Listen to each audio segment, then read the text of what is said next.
Bonjour. Bonjour à toutes et à tous. Une idée de trade pour la semaine prochaine en Euro-USD en vision H1. En vision H1, la tendance, elle est haussière en 15, 30, 1 heure, 4 heures, daily et hebdomadaire. La tendance est haussière avec des plus hauts et des plus bas plus hauts. Donc, il faut privilégier des achats. Il faut suivre la tendance. Maintenant, là, il y avait un beau push haussier, là. Et bon, là, j'ai mis ça comme résistance. Est-ce que ça va être une résistance? J'en sais rien. Il a cassé ici, c'est plus haut ici. Oui, c'est possible qu'il y ait une respiration quand même, hein. C'est possible qu'il y ait une respiration. Moi, ce que je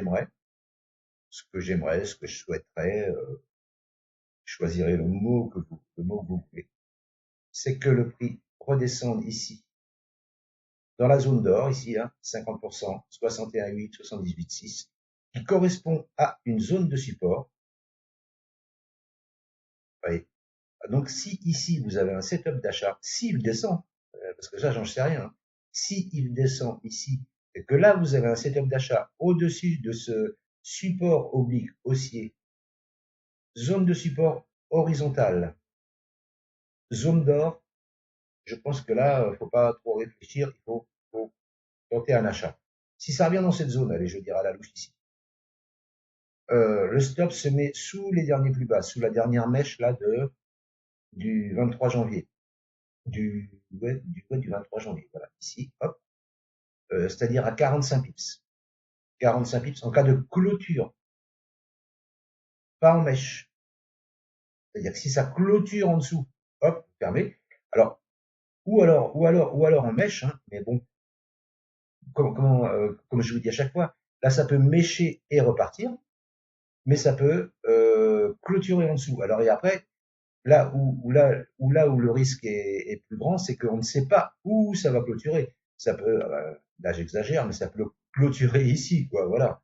Mais bon, voilà, généralement, ça clôture à proximité d'un support, hein, voilà. Donc là, il faut mettre un stop, sans vous donner de conseils, bien entendu, à 50 pips à la louche, 50 pips, pour viser 50 pips à la louche, le dernier plus haut, s'il revient ici, bien entendu, hein, et viser les 1,1860, 1,1867 et 1,1918. Pourquoi ces niveaux? Je vais vous montrer pourquoi. 1,1867, ce sont les clôtures-ouvertures du 16 septembre et du 16 septembre et 17 septembre, pardon, 2025. Donc ça sera un niveau de résistance. Et le plus haut, ici, à 1,1918. Ça, c'est l'objectif. Voilà. Maintenant, qu'est-ce que ça va faire? Je n'en sais rien. La tendance est haussière, il faut privilégier des achats. Mais là, comme il y a eu un beau push haussier, moi, je m'attends quand même à une respiration. C'est comme il y a eu ici. Alors là, ici, je n'ai même pas regardé. Ah si, voilà. Euh, Impulsion haussière, correction, 50% de Fibonacci. Et comme je vous le dis à chaque fois, hein, je vous le répète à chaque fois et je vous le répète encore à chaque fois, l'objectif, c'était les moins 0,272 de Fibonacci. Voilà. Une fois que ça a eu cassé le plus haut. Après, vous visez les moins 0,272 de Fibonacci et je vous garantis, hein, ça marche très, très bien. Très, très bien. Une fois que ça c'est dit, ici,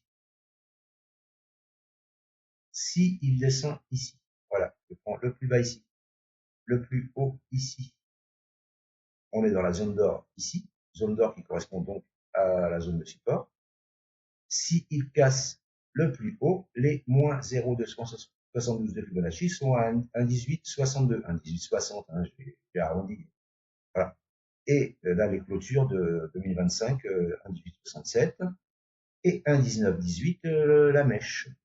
Voilà. Mais moi, je pense que de toute façon, il faut privilégier des achats en vision H1, H1, H4, daily, que vous voudrez, hein, de toute façon, hein.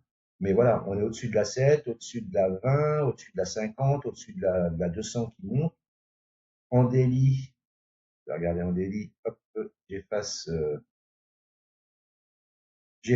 On est venu rebondir sur la 200, ici, journalière. On a cassé le plus haut ici. Et voilà, les 1,19, 18, comme je vous dis, hein, ici, hein, voilà. Je pense que c'est ça qu'il faut viser, hein, c'est ça qu'il faut viser. Sans vous donner de conseils, bien entendu, hein, je vous donne pas de conseils, hein. Voilà, voilà, les 1,19, 18, c'est ça qu'il faut viser. 1,19, 18, 1,18, 67. 1,18, 67, ce sont les clôtures d'ici. Clôture, ouverture, c'est ça. 1,18, 60, c'est le Fibonacci. Et ensuite, qu'est-ce qui va se passer? Je n'en sais rien. Bon, hop, il ne veut pas se réguler, hop, et voilà.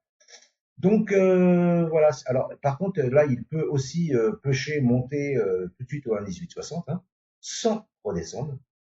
C'est possible aussi.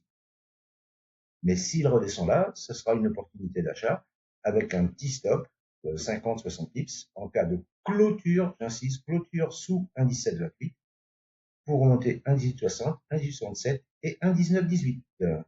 Voilà ma vision perso qui n'engage que moi. Ah oui, je voulais vous montrer ça aussi. Là, le drapeau qui a été cassé ici. Voilà, là, il y a un drapeau. Hop, si je me positionne à la cassure du drapeau, ça me fait les 1,1860. Donc les 1,1860, je pense franchement qu'ils vont être faits. Mais il peut y avoir une respiration avant. Voilà. Voilà ce que je peux vous dire sur l'euro USD en vision H1 pour la semaine prochaine en termes horaires. Voilà. Je vous remercie de m'avoir écouté et je vous souhaite une bonne journée. Excusez-moi, j'étais un peu loin. À bientôt. Ciao, ciao. Et par contre, voilà, si ça pète les 1,1734, 1,1728, on reviendra ici sur les 1,1684, ouais, 1,1684. Ça, c'est ma vision. À bientôt. Ciao, ciao.